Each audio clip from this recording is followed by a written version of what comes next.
Dernière sortie pour cette semaine d'Info Pacifique, mesdames, messieurs, bienvenue. Ma santé, mon droit, santé c'est droit, c'est sous ce thème que la Journée mondiale de la lutte contre le sida, ce 1er décembre, a été officiellement commémorée en Haïti. Le ministère de la Santé publique estime que l'épidémie est stabilisée en Haïti. La première dame de la République, Martine Moïse, invite les personnes infectées à compter sur son plein soutien. La ministre de la Jeunesse, Régine Lamure, dit compter spécialement sur les jeunes pour prévenir le VIH et atténuer la stigmatisation à l'égard des personnes infectées. Les opinions des citoyens de la capitale sont partagées sur les conclusions du rapport du comité de suivi pour le financement et l'institutionnalisation des partis politiques réclamant chaque mois du Trésor public plusieurs millions de gourdes pour leur fonctionnement. De l'actualité internationale, l'ancien conseiller à la sécurité nationale de Donald Trump, Michael Flynn, inculpé, a reconnu avoir menti au FBI sur ses contacts avec la Russie. Il encourt 5 ans de prison. Restez branchés, les détails c'est tout de suite.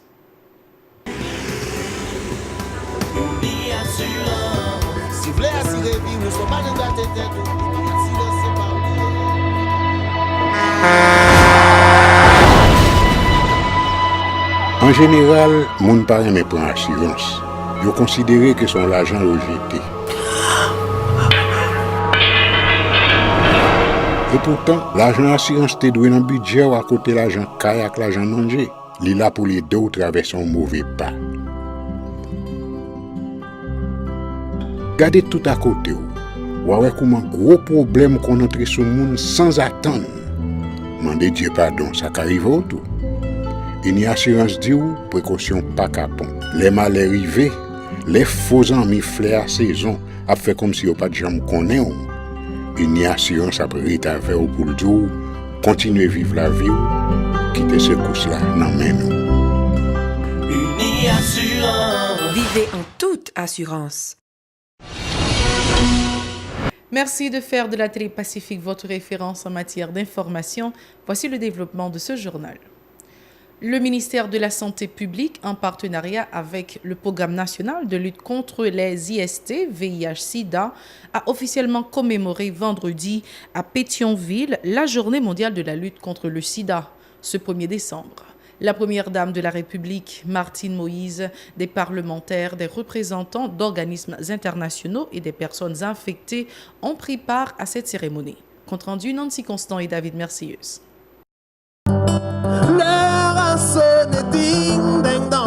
C'est à Pétionville que les responsables ont choisi d'organiser la cérémonie officielle de commémoration de la Journée mondiale de la lutte contre le sida. L'occasion pour les acteurs concernés de renouveler leur engagement à lutter contre toutes les formes de discrimination dont sont victimes les personnes vivant avec le VIH et aussi se remémorer l'ambition zéro sida d'ici 2030. En la circonstance, le représentant de l'ONU-SIDA en Haïti, Yaflo Ouattara, a lu le message du directeur exécutif de l'ONU-SIDA, Michel Sidibé, à l'occasion du 1er décembre. Yaflo Ouattara. Le droit à la santé fait partie des droits fondamentaux des droits de l'homme. Le monde n'atteindra pas les objectifs de développement durable et notamment l'objectif de mettre fin à l'épidémie du sida d'ici 2030 si les personnes ne parviennent pas à obtenir le droit à la santé. La chargée d'affaires américaine Robin Diallo a annoncé l'élaboration d'une nouvelle stratégie pour contrôler, durant les 3 prochaines années, l'épidémie du sida de 13 pays, dont Haïti, où la prévalence de la maladie est élevée. Nous sommes plus près que jamais de changer le cours de la pandémie du VIH-Sida.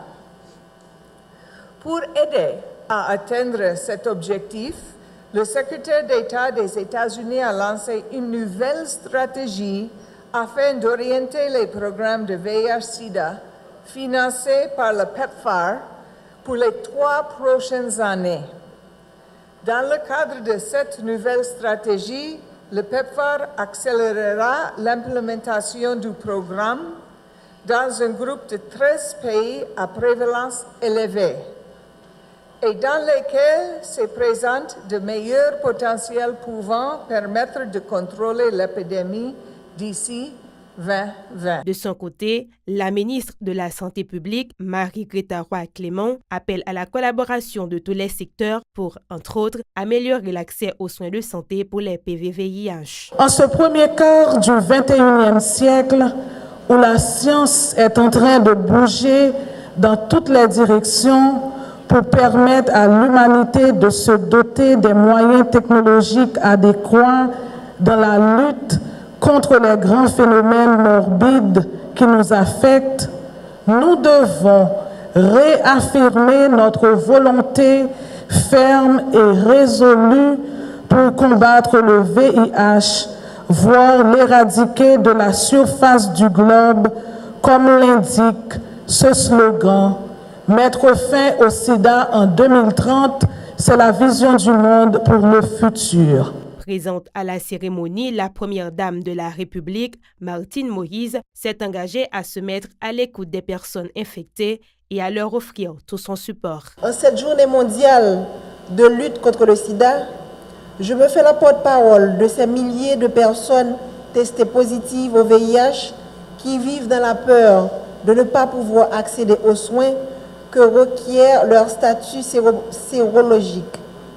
Je veux leur dire qu'elles peuvent compter sur ma ferme volonté d'accompagner le MSPP et tous les autres acteurs engagés dans ce vaste combat pour stopper la chaîne de transmission de l'épidémie du VIH. Des séropositifs en ont profité pour demander leur intégration au niveau social et professionnel et solliciter un appui psychologique pour les PVVIH. Droit nous besoin que pour respecter.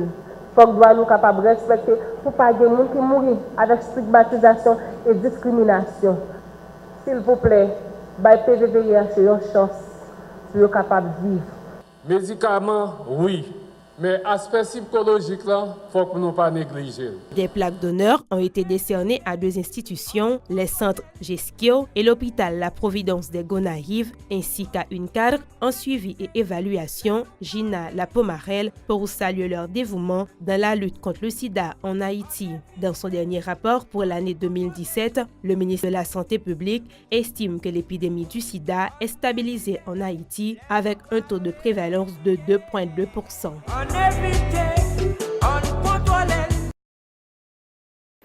Par ailleurs, la ministre de la Jeunesse, des Sports et de l'Action civique, Régine Lamure, dit accorder une priorité spéciale aux jeunes pour prévenir le VIH et atténuer la stigmatisation.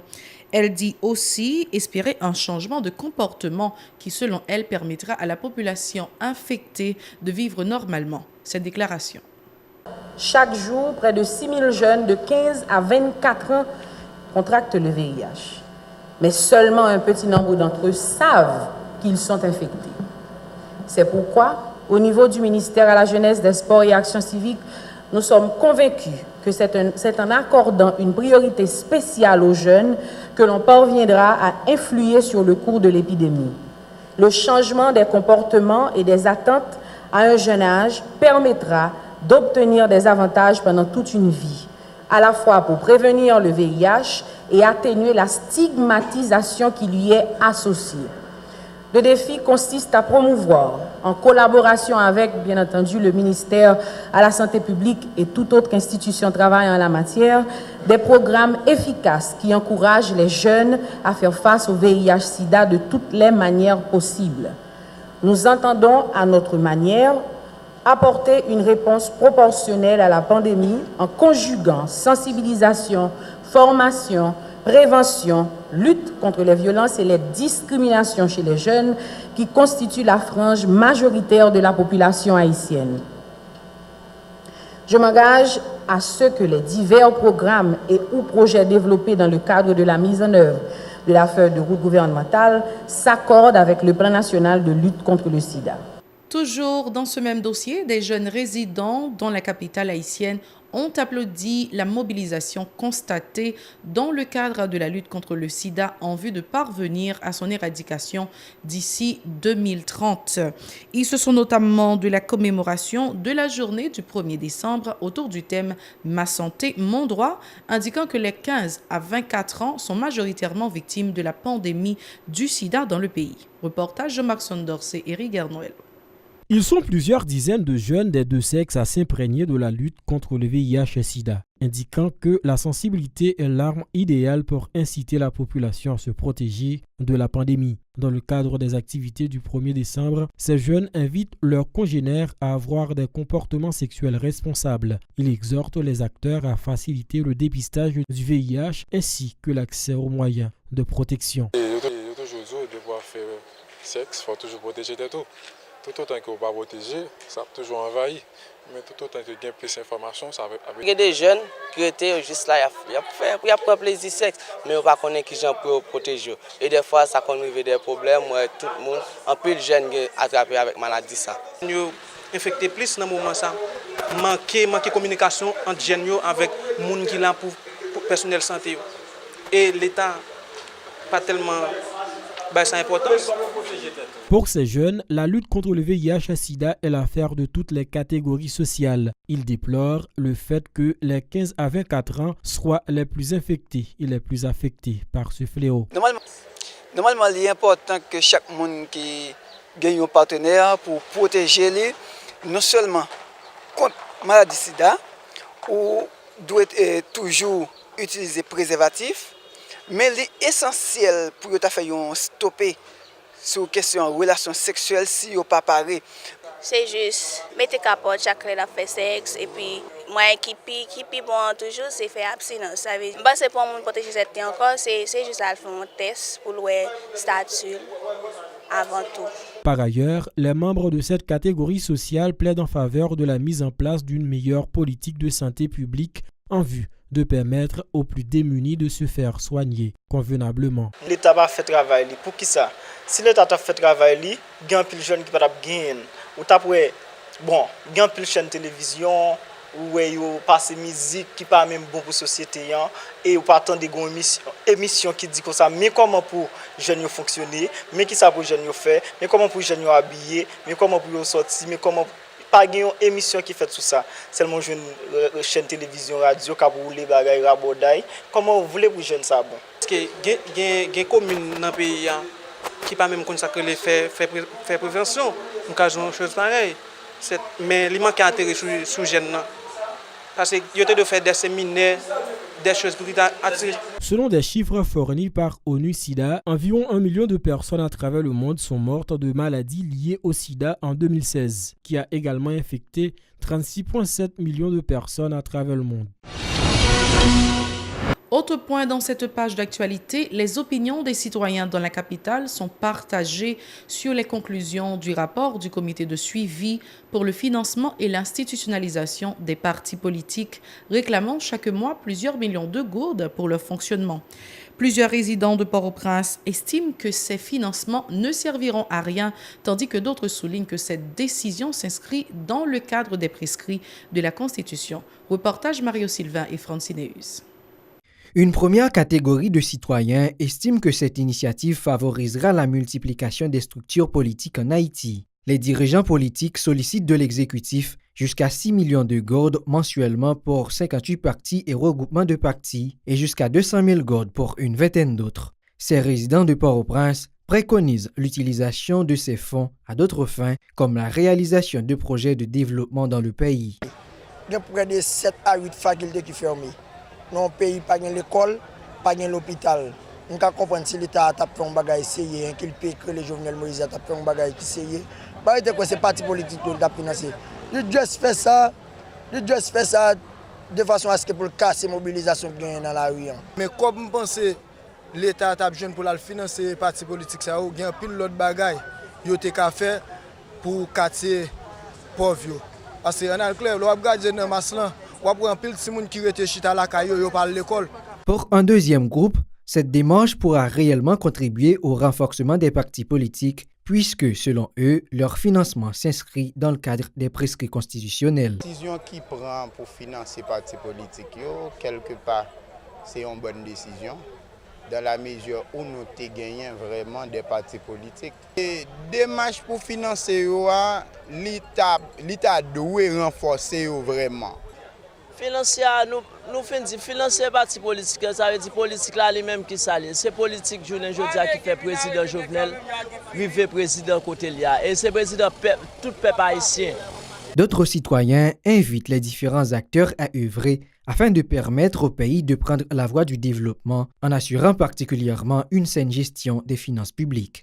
Gon couru koulou vite pour l'état mais faut que c'est moun qui instruit moun qui formé qui doit faire ça nous les piliers parti politique. Je dis à problème pays pas problème parti politique, son problème haïtien. Que c'est mettez nous tête ensemble pour nous vivre ensemble pour nous sauver pays ça. Si nous pas vivre ensemble, si nous pas tête ensemble, pays ça va gon pas la faire ensemble. Les membres du comité de suivi pour le financement et l'institutionnalisation des partis politiques a publié le 30 novembre dernier les conclusions d'un rapport de travail comptant des recommandations. L'exécutif n'a pas encore réagi. Toutefois, c'est au chef de l'État qu'il convient de répondre ou non aux attentes des dirigeants politiques haïtiens qui sollicitent leur part du gâteau.